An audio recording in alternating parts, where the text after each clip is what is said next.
আজই ডাউনলোড করুন আর এনজয় করুন আপনার পছন্দের শো। দেবলীনা ম্যাডাম যাই করুক না কেন, ঈশান সাহেবকে মাথা ঠান্ডা রেখে সবটা সামলাতে হবে, নিজেকে শান্ত রাখতে হবে। কিন্তু কিন্তু সেটা সম্ভব কি করে হবে? আমার হাতটা ছাড়ুন, আমার হাতটা ছাড়ুন। অনুশ্রী, তুমি আমার সাথে যেতে চাও না? আমি আপনাকে ভালোবাসি ঠিকই, আপনার সাথে থাকতেও চাই, কিন্তু সবার থেকে আপনাকে আলাদা করে না। এই পরিবার যদি আপনার পাশে না থাকে তাহলে আমিও থাকতে পারবো না। ঈশান স্যার, অনুশ্রী ভাইদা কি বললো? তুমি তো আয়ুষ্মান স্যার রাগের মাথায় এই কথাগুলো বলেছেন, আর আপনি খুব ভালো করে জানেন আপনার পরিবারের প্রত্যেকটা মানুষ আপনাকে ঠিক কতটা ভালোবাসেন। আমি জানি, কিন্তু আমি আপনাকে এই ভালোবাসা থেকে বঞ্চিত করতে পারবো না ঈশান স্যার। আমি আপনি দুজনেই খুব ভালো করে জানি আপনি এই পরিবারের থেকে দূরে গিয়ে ভালো থাকতে পারবেন না ঈশান স্যার। যাকে ভালোবাসি সেই যদি ভালো না থাকে তাহলে তার উপর ভালোবাসার মধ্যে চাপিয়ে দেবো কেন? আজ থেকে আমার আর আপনার রাস্তা আলাদা ঈশান স্যার।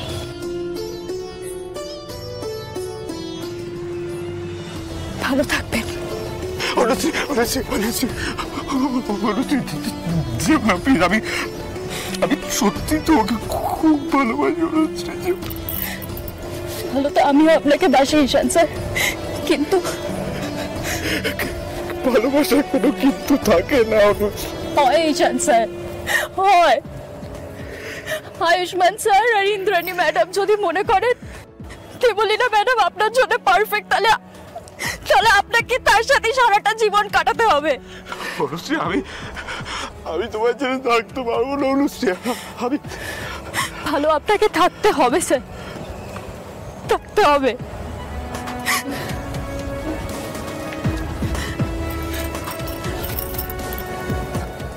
আমাকে কথা দিন আপনি নিজেকে প্রমাণ করবেন। আপনাকে আমি বিজনেস ম্যাগাজিনের কভারে দেখতে চাই।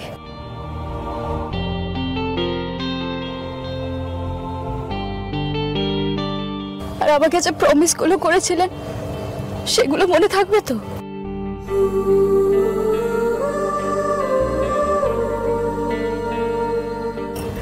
Can I hug you?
আপনাকে বলেছিলাম না ছোট সাহেব, অনুশ্রী খুব ভালো মেয়ে, ও নিজের মন নিজে ভেঙেছে, কিন্তু এই পরিবারকে ভাঙতে দেয়নি ছোট সাহেব।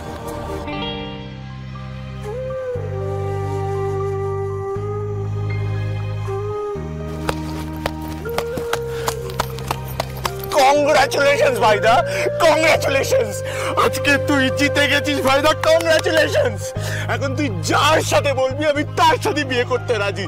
নে তুই বল, তুই আমি মণ্ডপে বসতে রাজি। হ্যাঁ আমি এই বসে পড়লাম। নে নে এবার সবাইকে ডাক ডাক ডাক ডাক। আরে ভাইদা পুরোহিতকে ডাক ডাক ডাক, এরকম ভাবে বলবে যদি দং হৃদয় মম তদস্থ হৃদয়। তুই ডাক ডাক, যা না যা।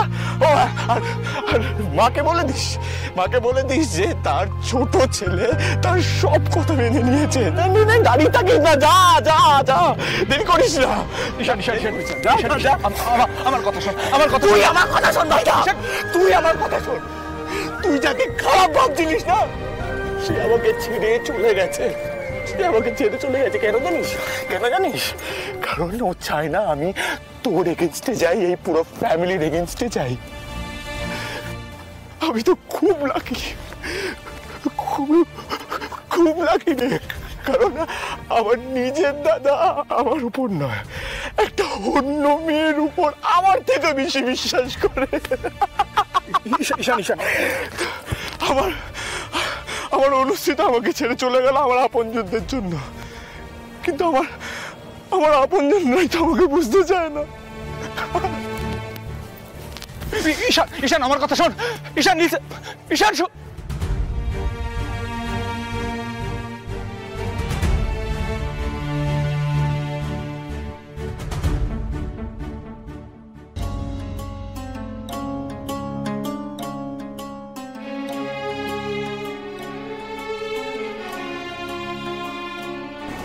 ম্যাডাম আপনার চা।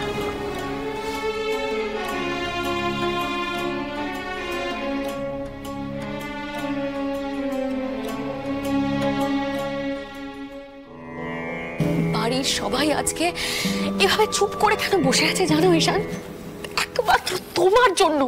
কালকে তুমি অফিসে যা করেছো সবার মাথা হেট হয়ে গেছে ঈশান। আন্টিকে ক্লায়েন্টসের সামনে ক্ষমা চাইতে হয়েছে Ishan. Can you believe this? তুমি বুঝতে পারছো তুমি কি করেছো? তুমি বুঝতে পারছো? হয়ে গেছে, তুমি আমাকে কথা দাও, তুমি কথা দাও তুমি কোনো দিন ড্রিঙ্ক করবে না ঈশান, প্রমিস মি। মা তোমার কি সত্যি মনে হয় আমি কালকে ড্রাঙ্ক হয়ে অফিসে গিয়ে এই মিটিংটা করেছি ইচ্ছে করে? মা তোমার একবারও জানতে ইচ্ছে করলো না যে ওরকম অবস্থা কেন হয়েছিল? আমার একবারও জানতে ইচ্ছে করলো না? দেবলীনা ম্যাডাম না ইচ্ছা করে ঈশান স্যারকে উস্কে দিচ্ছে, যাতে ঈশান স্যার রিয়াক্ট করে আর সবাই তাকে দোষী ভাবে। আমি এত কিছু বুঝি না, কিন্তু এতদিন আমি এটা বুঝেছি যে দেবলীনা ম্যাডাম ইচ্ছে করে দেবীমা আর ছোট সাহেবের সামনে ঈশান সাহেবকে কথা প্যাচে উত্তক্ত করেন, যাতে ঈশান সাহেব চারটে কথা বলেন আর সেই কথাগুলো দেবলীনা ম্যাডাম পরে কাজে লাগাতে পারেন। তুই ঠিক বলেছিস কুসুম, কিন্তু দেবলীনা ম্যাডাম যাই করুক না কেন, ঈশান সাহেবকে মাথা ঠান্ডা রেখে সবটা সামলাতে হবে, নিজেকে শান্ত রাখতে হবে। কিন্তু সেটা সম্ভব কি করে হবে?